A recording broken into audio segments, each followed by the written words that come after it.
Bapak Ibu Saudara yang dikasih dan diberkati Tuhan, kembali kita berjumpa dalam renungan malam pada saat ini. Bagian firman Tuhan yang akan kita renungkan Yesaya pasal 5 ayat 8 sampai dengan 24. Yesaya pasal 5 ayat 8 sampai dengan 24. Dan ayat yang ke-24 akan saya bacakan. Sebab itu seperti lidah api memakan jerami, dan seperti rumput kering habis lenyap dalam nyala api. Demikian akar-akar mereka akan menjadi busuk, dan kuntumnya akan berterbangan seperti abu. Oleh karena mereka telah menolak pengajaran Tuhan semesta alam, dan menista firman yang maha kudus Allah Israel. Saudara-saudara yang dikasih dan diberkati Tuhan, dalam bagian perikop firman Tuhan ini, saya mengambil satu tema, celakalah mereka yang mengabaikan peringatan Allah. Celakalah mereka yang mengabaikan peringatan Allah. Saudara-saudara, Yesaya dalam bagian ini memberikan peringatan keras kepada umat Allah. Ungkapan ini nampak dalam penggunaan kata celakalah. Ada sebanyak 6 kali. Ayat 8, ayat 11, ayat 18, ayat 20, ayat 21, dan 22.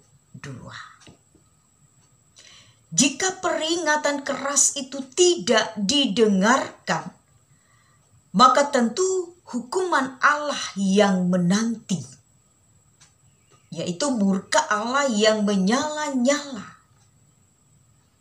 di mana telah saya bacakan dalam ayat yang ke-24 tadi.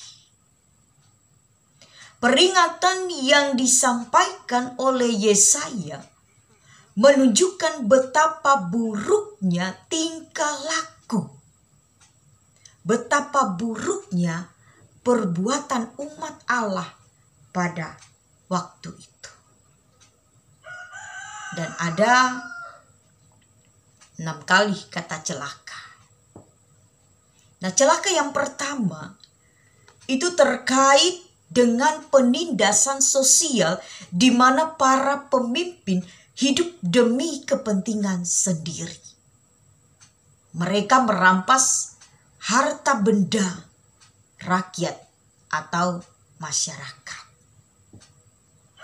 Celaka yang kedua adalah kehidupan yang berpesta pora dan disertai dengan kemabukan. Hidup yang dijalani umat jauh daripada kepedulian sosial.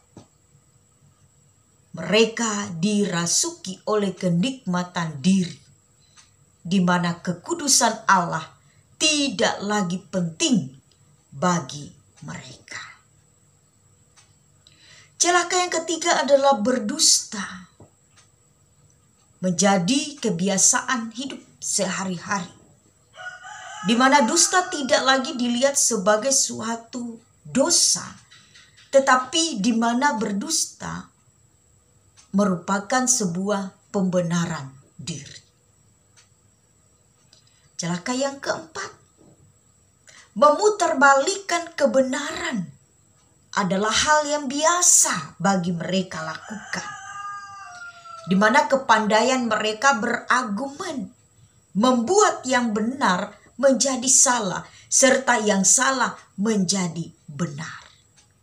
Sangat pandai memutarbalikkan, supaya yang salah tadi jadi benar dan yang benar menjadi salah. Celaka yang kelima adalah menganggap diri bijak.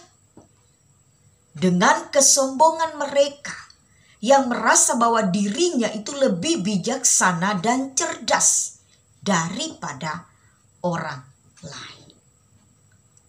Dan celaka yang keenam, di mana mereka berlomba-lomba untuk menunjukkan kemampuan yang buruk. Mereka bangga ketika melakukan hal yang tidak baik, ketika mereka melakukan hal yang tidak benar, mereka menjadi bangga. Dan dari hal ini, Yesaya mengingatkan, Yesaya memperingatkan bahwa tidak ada satupun perbuatan, tingkah laku, tindakan mereka yang berkenan atau diperkenankan oleh Allah. Tidak ada satupun yang berkenan di hadapan Allah. Saudara-saudara, apa yang kita lihat atau apa yang kita pelajari dari bagian Yesaya pasal 5 ayat 8 sampai dengan 24. Tuhan tidak pernah menghukum seseorang tanpa alasan. Atau Tuhan tidak akan pernah menegur kita jika tidak ada alasan. Tapi Tuhan pasti akan menghukum karena ada alasan tertentu.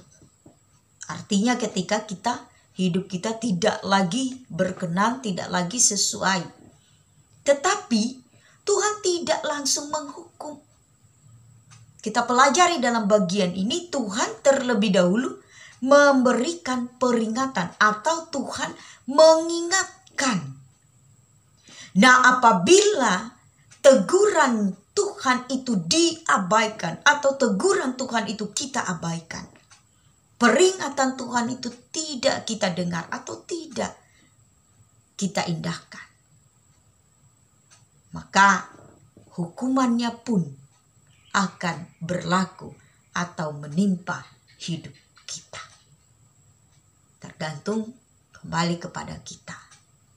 Ketika Tuhan mengingatkan, mungkin Tuhan mengingatkan kita melalui orang lain, melalui orang-orang di sekitar kita, melalui orang-orang terdekat kita, melalui teman, rekan sekerja kita, dan lain sebagainya.